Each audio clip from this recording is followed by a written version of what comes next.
Hello everyone, ನಿಮ್ಮೆಲ್ಲರಿಗೂ ಕತೆಗಳ ಪ್ರಪಂಚಕ್ಕೆ ಸ್ವಾಗತ ಸುಸ್ವಾಗತ. Welcome to Anu stories world. ನಿಮ್ಮ ಮುಂದೆ ತರ್ತಾ ಇರೋಂಥ ಕತೆಯ ಹೆಸರು ಒಂದು ಕತ್ತೆಯ ದುರಂತ. ಬನ್ನಿ ಈ ಸ್ಟೋರಿ ಏನಿದೆ ಅಂತ ನೋಡೋಣ. ಒಮ್ಮೆ ಒಬ್ಬ ಮುದುಕ ಮತ್ತು ಅವನ ಮಗ ತಮ್ಮ ಕತ್ತೆಯನ್ನು ಮಾರಲು ಕಾಲುನಡಿಗೆಯಲ್ಲಿ ಹೋಗುತ್ತಿದ್ದರು.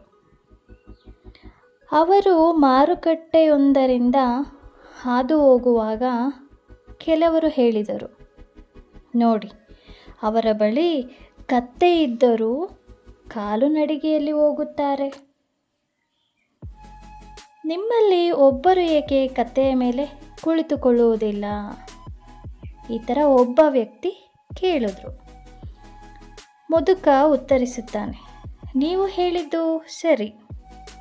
ಅವನು ತನ್ನ ಮಗನನ್ನು ಕತ್ತೆಯ ಮೇಲೆ ಕೂರಿಸಿದನು. ಹೀಗೆ ಮುಂದೆ ಸಾಗ್ತಾ ಇರುವಾಗ ಅವರು ಒಂದು ಹಳ್ಳಿಯೊಂದರಿಂದ ಹಾದು ಹೋಗುವಂಥ ಪರಿಸ್ಥಿತಿ ಬರುತ್ತೆ.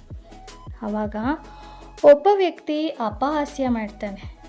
ತಂದೆ ಕಾಲುನಡಿಗೆಯಲ್ಲಿ ಹೋಗುತ್ತಿದ್ದಾನೆ ಮತ್ತು ಮಗ ಕತ್ತೆಯ ಮೇಲೆ ಸವಾರಿ ಮಾಡುತ್ತಿದ್ದಾನೆ.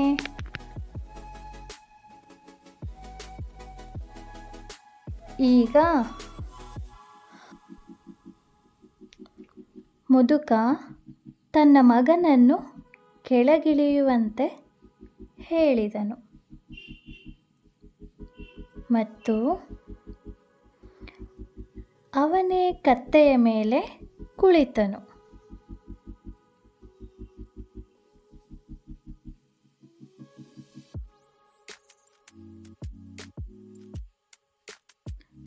ಅವರು ಸ್ವಲ್ಪ ಮುಂದೆ ಹೋಗಿದ್ದರು. ಇದನ್ನು ನೋಡಿದ ಒಬ್ಬ ಮಹಿಳೆ, ನೋಡು, ಅವನು ಕತ್ತೆಯ ಮೇಲೆ ಕುಳಿತಿದ್ದಾನೆ.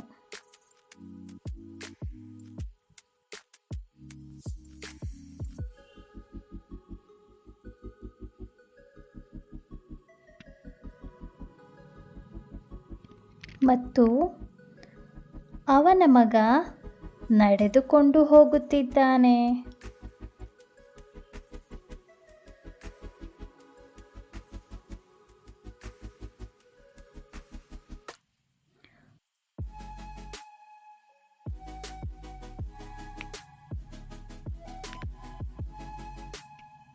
ಅವರಿಬ್ಬರು ಏಕೆ ಅದರ ಮೇಲೆ ಕುಳಿತುಕೊಳ್ಳಬಾರದು ಎಂದು ಕೂಗಿದರು.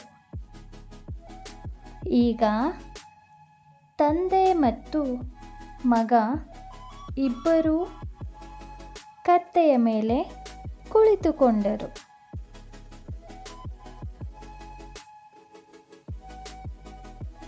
ದಾರಿಯಲ್ಲಿ ಒಬ್ಬ ವ್ಯಕ್ತಿ ಅವರನ್ನು ನೋಡಿ,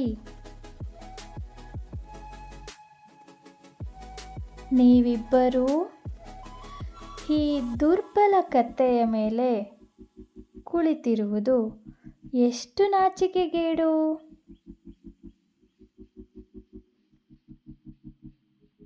ಎಂದು ಹೇಳಿದರು.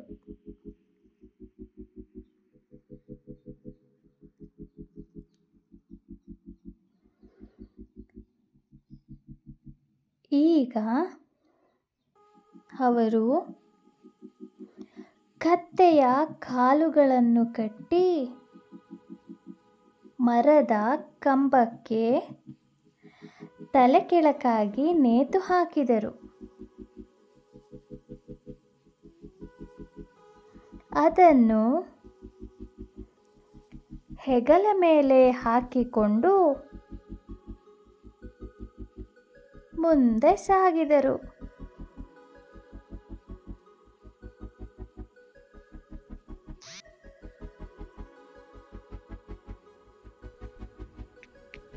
ದಾರಿ ಹೋಕರು ಅವರನ್ನು ನೋಡಿ ನಗತೊಡಗಿದರು.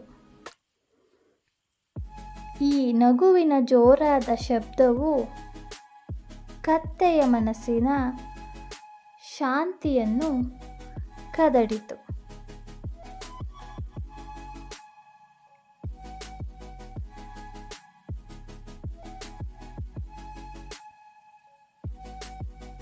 ಕತ್ತೆ ತನ್ನ ಕಾಲುಗಳನ್ನು ಎಸೆಯಲು ಪ್ರಾರಂಭಿಸಿತು.